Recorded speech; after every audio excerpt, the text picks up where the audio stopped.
Welcome to the How to Be Awesome at Your Job podcast, the show where brilliant professionals share how to sharpen the universal skills required to flourish at work. Enjoy more career fun, wins, meaning, and money with your host, Pete Makaitis.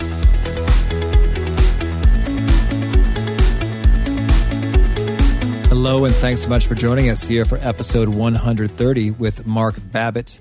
In this episode, Mark kind of gives us a double portion, kind of two separate topics. One, his deep expertise on interns and internships and that world he shares, as well as your own universe of personal branding, social media, and how that unfolds. So you're going to learn, one, how internships may be more mutually beneficial than you think.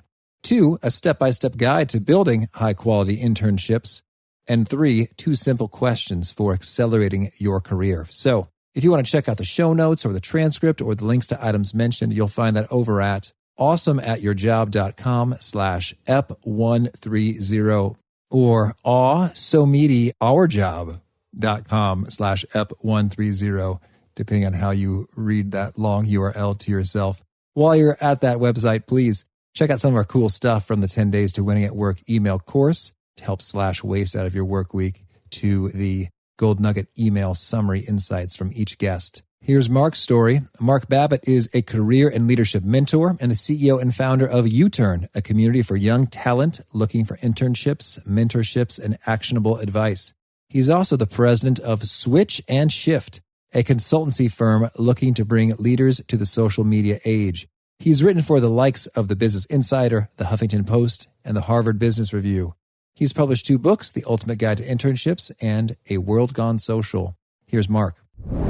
Mark, thanks so much for joining us here on the How to Be Awesome at Your Job podcast. My pleasure, Pete. Thank you. Well, I think we're going to have a really fun chat. And I'd like to, first of all, hear a little bit about your story behind U-Turn and how it took off. That's a very clever name. Interns, U-turns, like driving. What's the story behind all this? So I have been in a couple startups in the online recruiting world. And it occurred to us at the end of the second startup that there was a lot of work still to be done in that space, but somehow we had taken the human out of human resources. All we had to do was click that apply now button 200 times and something good would happen. And we were no longer building relationships. We were no longer seeking internships or apprenticeships. We weren't doing informational interviews. We weren't doing all of the things that we knew from World War II on were helping people build great careers. And so with U-Turn, we decided to put the emphasis back on the human aspect of career building. And for the first year or so, I have to tell you, it was like crickets. Nobody cared. And it didn't matter how good of a blog post we wrote or how often we spoke on college campuses. We were still completely, absolutely happy with just clicking that apply now button on a Monster and Career Builder and Indeed. And then the recession hit and unemployment went from 13.2% to 12.3%. And all of a sudden people needed an edge. They needed to work hard to find work. It wasn't just enough to have a degree anymore. And that's when U-Turn really started taking off. So the recession hurt many, and we'd never wish that on anyone, but it sure helped our business model, and it sure made what we were saying highly relevant. Well, that's nifty. So now if one were to get up in there, either as an employer or a work seeker, what would be some distinctive features there? Well, I think the biggest thing is our peer-to-peer networking and mentorship, and especially our blog.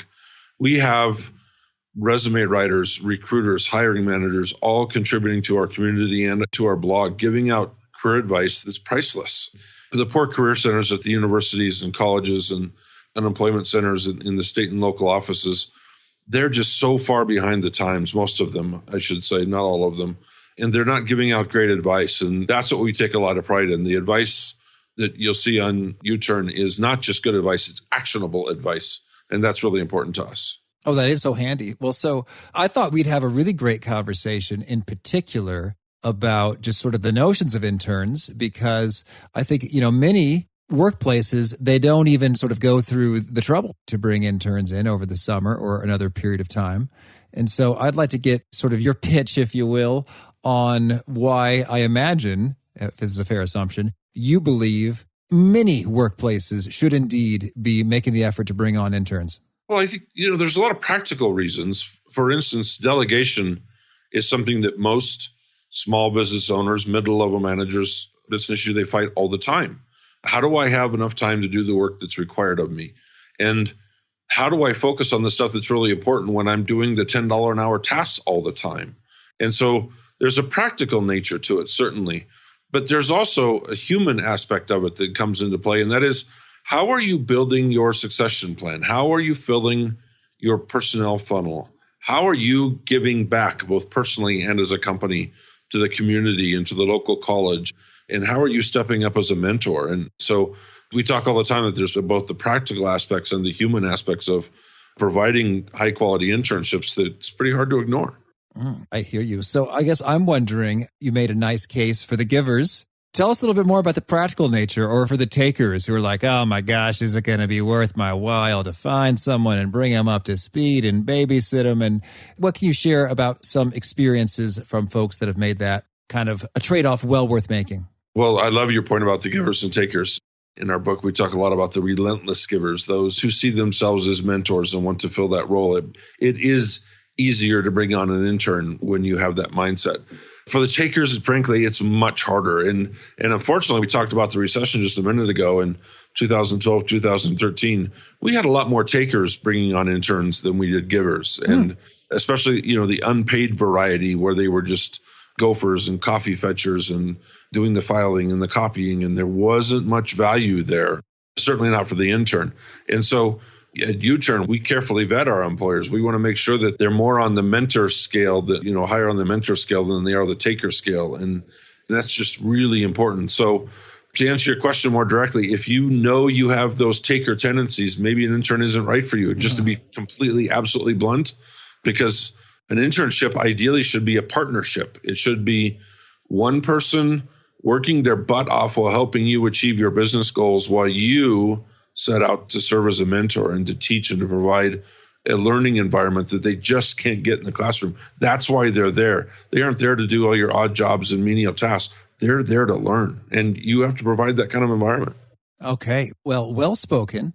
And I've had this experience myself, sort of hiring interns, and it's been very enriching in terms of being able to have some help at a low price, but also getting a real sense of learning in terms of, here I'm seeing all about, podcasts and how those work and ID3 tagging and all the things associated with bringing a show into the light, as well as doing a little bit of write-ups and what makes for an intriguing content. And sort of I'll offer my feedback, and it's been a really nice sort of give and take. So I guess I'm wondering then, if someone is considering bringing on interns, what are some of the first steps, the first considerations? We're recording this in March. Tell me, maybe, what's the timeline like? So, especially if you're looking for a summer intern, and Pete, this, interns aren't just summer internships anymore. There's year-round internships. There's summer and fall semester internships. There's virtual internships. It's not 90% summer internships like it used to be. But if that's what you're looking for and the timing is just about right for that, then boy, the time to get started is now, because the people that see themselves as overachievers, that are doing really well in school, that are absolutely focused on building a great career, the Googles, the Facebooks, the IBMs, the Ford Motor Companies, they're grabbing up those people now. Matter of fact, they started grabbing up in January. So doesn't mean it's too late. Doesn't mean you can't find somebody amazing. It just may be from a smaller school or a new program, but the time to start is now. And so you'll take 3 to 4 weeks to flesh out the job description and figure out what you want. You'll take another 2 or 3 weeks to accept the applications, another 2 or 3 weeks to interview. And before you know it, summer's here anyway. Mm-hmm. So definitely the time to get started is pretty much right now. Okay. And so when it comes to thinking about the job description and what's kind of, manageable or doable, it seems like there's really, in my experience, the name of the game is just finding that tricky balance between this is something strong, important, and meaningful, but it's not so mission critical that if you screwed it up, I'd be busted, in my team or my role. So what are your thoughts in terms of how you measure out the responsibilities that are appropriate for an intern? I got to tell you, there is that balance. And in so many employers, so many managers and mentors stress about what we're going to teach this week, next week, 7, week 13. And there is something to be said for having a more formalized learning program, especially if you can work on that program, co-create that program with the intern. I think that's a wonderful idea. But here's the reality. Most interns are just so grateful for the experience that if you are just, to use a buzzword, if you're completely transparent with them when they walk in one morning and go, you know what, I have been slammed with mission critical items. I have no idea what we're going to work on together today. Let's go figure that out. And just sit down and have a cup of coffee for 10 minutes. They're more than okay with being flexible and being generous with their time and being a little patient. And so we tell employers all the time, take all that stress away, all that anxiety about, oh, I have to have the whole next 13 weeks planned. No, you don't. You have to have the next 13 minutes planned and then the next 13 minutes. And it really is that simple. Now that you can't do that for the whole summer, of course, Pete, you know that.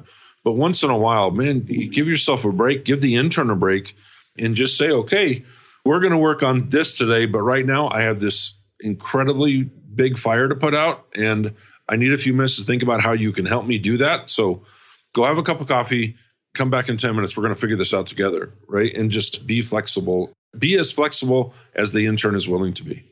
You know, I really like that candor and openness, and it sounds so right on. And I guess I'm wondering then, what are some things you can do to help get the interns' sort of skills up to speed quickly so that we're making some real meaningful contributions pretty fast? Other than, of course, giving them mini episodes of the How to Be Awesome at Your Job podcast. Of course. So I think it starts with candor. It starts with, on that first day or maybe during the first week on the onboarding process. Ask this question. Hardly anybody does this, Pete. What, besides the technical skills that you hope to gain while you're here, and that's probably based on your degree and the industry that we work within, but other than those things, what are the 3 soft skills that you want to develop while you're here? What's most important to you? And by getting that input right from the start from the intern, now you are co-creating a learning plan. You're remembering 2 weeks, 4 weeks, 6 weeks into this process that, wow, Emily said she really needed to learn these 3 things, and we really haven't touched on those in a concrete way. Let's get that going now. Or a project will come up and you'll go, oh, I just don't have the bandwidth for this right now. Who am I going to put on this? And then you remember, oh, Emily wanted to work on her communication skills. That's exactly what this project is about. No, she may not be qualified, but with a little supervision, I'll get the work done and she'll gain the skills. And so it really does become a co-creation process, and the learning that happens is mutually beneficial at that point rather than dictated, or it doesn't feel forced anymore. It's actually working for both sides. So give us a couple of the super practical, quick how-tos, like what's kind of standard compensation these days? So minimum wage is minimally acceptable, but here's the reality. McDonald's is paying $10.25 an hour. Pretty soon in many cities like San Francisco and Seattle, you won't be able to find interns, even entry-level professionals, for less than $15 an hour. So as you're deciding how much to pay an intern, decide how much it would cost to have a real employee do that work. A qualified employee, you don't have to pay that much, right? Mm-hmm. But pay 60% of that, right? If a good customer service rep would cost you $25 an hour, then offer $15 rather than minimum wage, right? And make it, again, mutually beneficial, because that intern is going to do qualified work that you can quantify on your bottom line. They are going to help you achieve your business goals, and that's usually worth more than minimum wage. Understood. Absolutely, yes. And so I've been blessed sort of hiring out of great schools like Northwestern and their journalism program, which has been pretty handy for doing some journalistic type work. So give us the lowdown on where should we go to find outstanding people? It definitely starts with your local universities and colleges. That's undoubtedly the best place to start. But I have to tell you, more and more, probably over the last 5 years, we've seen this shift from utilizing the services of the career centers on campus to networking, and specifically social recruiting.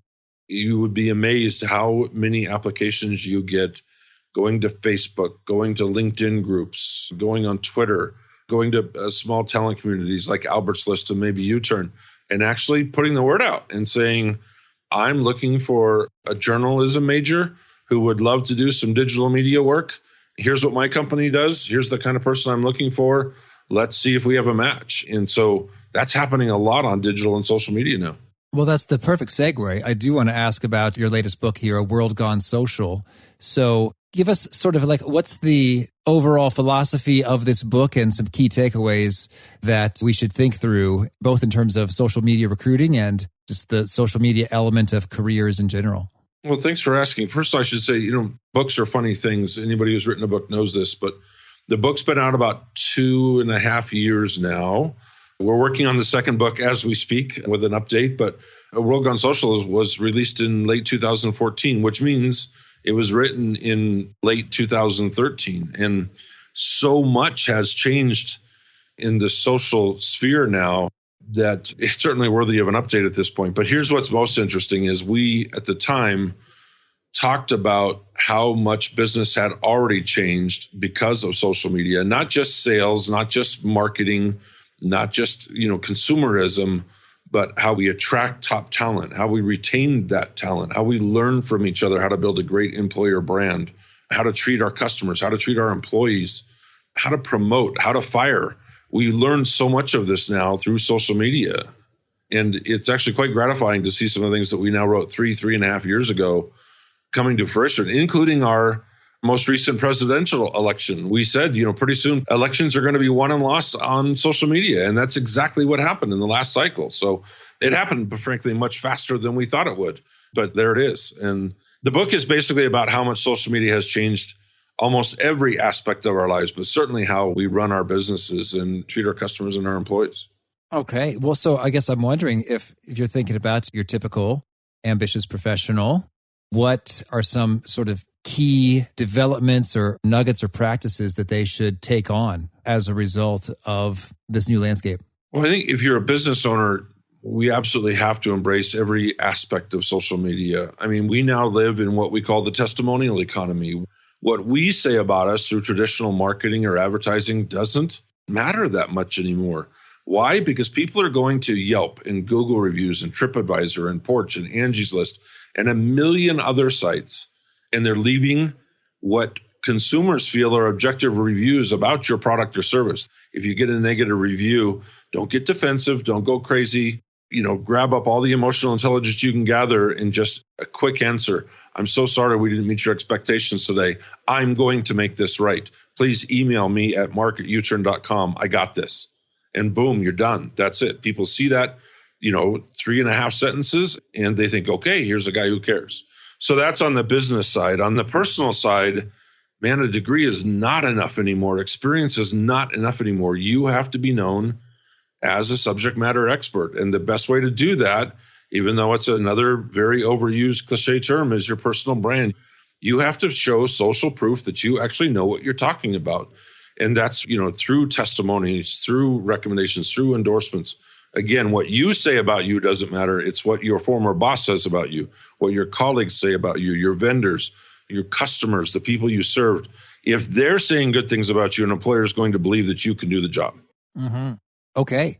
And so anything else that comes to mind for the professional to do? So you want to make sure you're kind of actively collecting those in terms of on LinkedIn or wherever, in terms of this person did a great job on this, and that you're perhaps sharing some content that shows you're plugged in and knowledgeable about some things and making some content. Any other sort of pro tips in terms of just smart stuff we should do on Twitter, LinkedIn, Facebook, etc.? Yes, Pete, I'll tell you one of my favorites. And you've probably seen this. How many times have you read a resume for an intern or a new employee or even a colleague, and it says they're passionate about marketing? And then you go to their online presence, and frankly, you even continue reading their resume or their cover letter, and there is no indication that they're passionate about marketing at all. None. Right? Have you seen that? I have a million times. And so here's something really simple a professional can do. If you're in marketing, go to your Facebook page, go to Twitter, go to LinkedIn, and 3 or 4 times a week, put up the newest post by Seth Godin. Put up the newest post by people that you trust and you follow, a social agency or a subject matter expert on advertising. Wherever you are doing your self-learning from, share that with the world. It tells everyone checking you out online, and by the way, everybody, whether you're a job seeker, a freelancer, a solopreneur, a consultant, everybody checks you out online now. Prove online that you really do care about what you do for a living, and customers and employers will flock to your profiles. That's great. Thank you. Well, Mark, you were quick to share lots of good stuff in a hurry. Tell me, is there anything else you really want to make sure we cover about interns or social media before we kind of shift gears and hear about your favorite things? Well, so just one thing. As much as personal branding has become a cliche or a buzzword, it really does boil down to two things, Pete. You have to be able to answer two questions. One, what are you really, really good at? What gets you out of bed in the morning? Where do you get your energy from? And if you can answer that, you're in pretty good shape. But if you can answer the second question, you're even in better shape. The second question is, who will pay you to do that? Mm-hmm. And, that's so much different than the what do you want to be when you grow up question, right? Nobody ever asks, what are you really, really good at, and who will pay you to do that?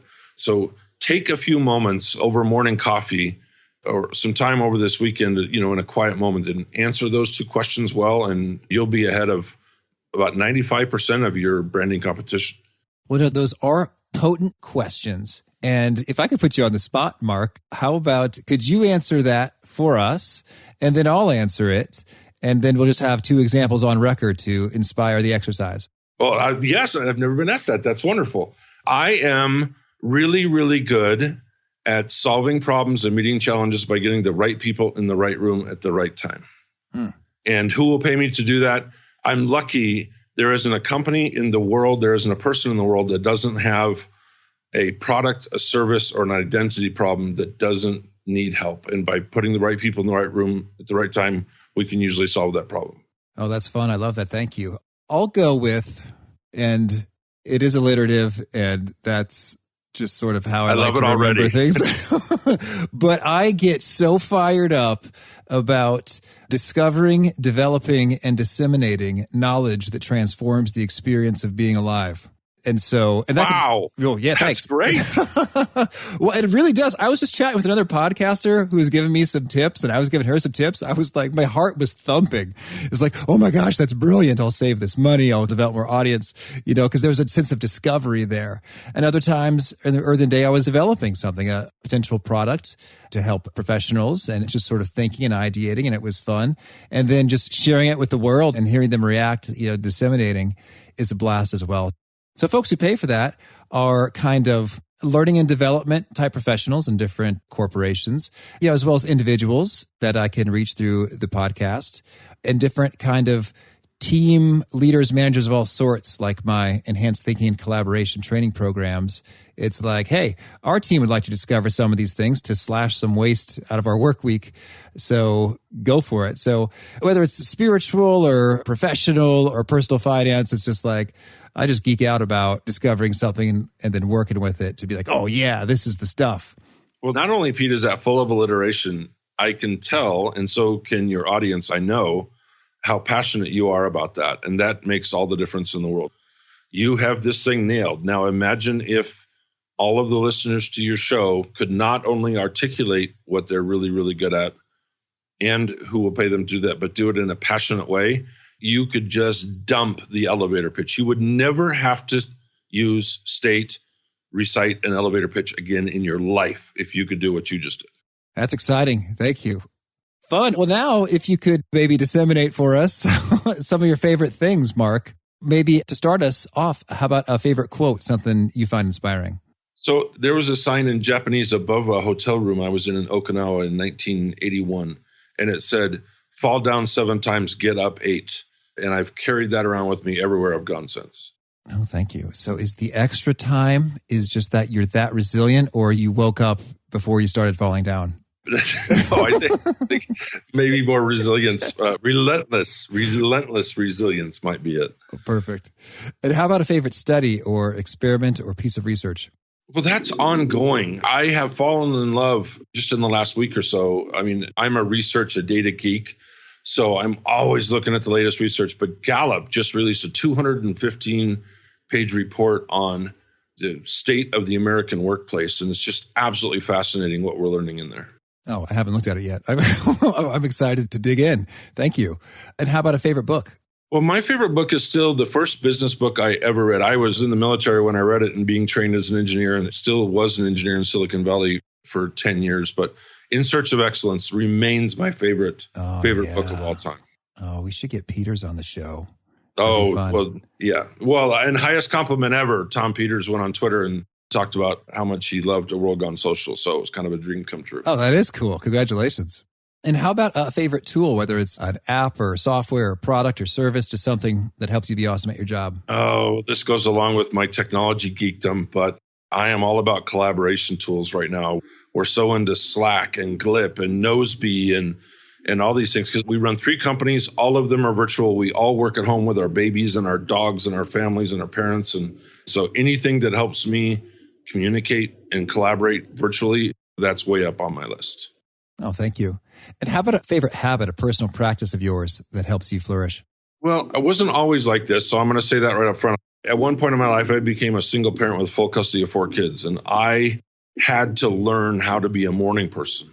And that was 15, 20 years ago, and I'm up and I'm at my computer at 5 o'clock every morning. I have a completely structured day. Unless I'm traveling, I do not deviate. I'm that early riser who gets more stuff done before noon than most people get done all day. And that's my go-to habit. Okay. And is there a particular sort of nugget or Mark original quote, an articulation of your message that really seems to connect and resonate with people, getting them, nodding their heads, taking notes, retweeting and such?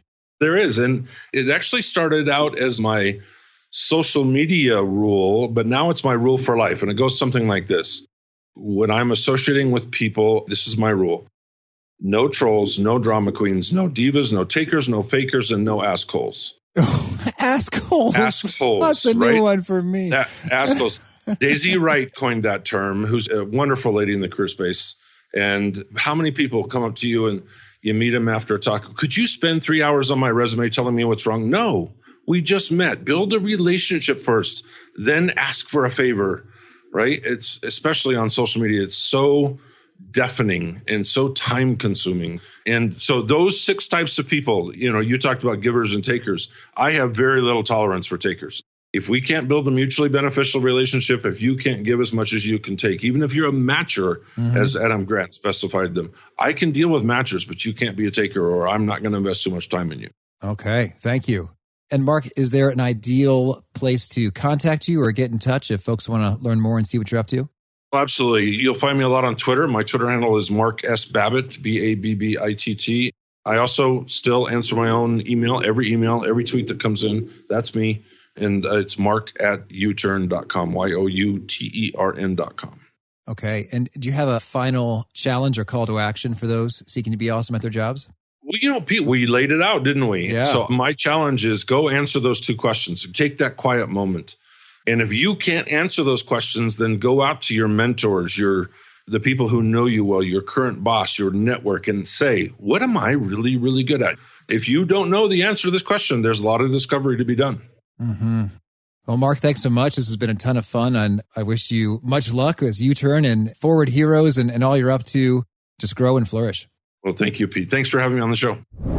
So if getting an intern was not yet on your radar, maybe it should be, in terms of the benefits and how there's maybe less babysitting required and less sort of pressure and expectation for you to work it. But hurry up. It's March. But as you mentioned, there's other times for it. So just something to keep in the back of your head for now or later. And again, if you want to check out the show notes or the transcripts or the links to items mentioned, you'll find that over at awesomeatyourjob.com/EP130. And I do recommend you punch the subscribe button so you won't miss folks like our next guest, Dr. Ray Hull. He's an expert on speaking well. And we go a little bit meta as we talk about the rate of speech, slow talkers, fast talkers, what's optimal, sneak preview, I'm a faster talker. And we'll have some interesting conversations about that. And we'll bring some numbers to bear from our hardworking transcriptionists so you can quantify that a little bit along the way. So I think that's fun. I hope you will too. So until then, peace. Thanks for joining us for today's episode. To get the most out of this conversation, visit awesomeatyourjob.com to find today's show notes, transcript, and infographic summary cheat sheet. For more entertaining professional skill sharpening, be sure to subscribe to catch the next episode of How to Be Awesome at Your Job.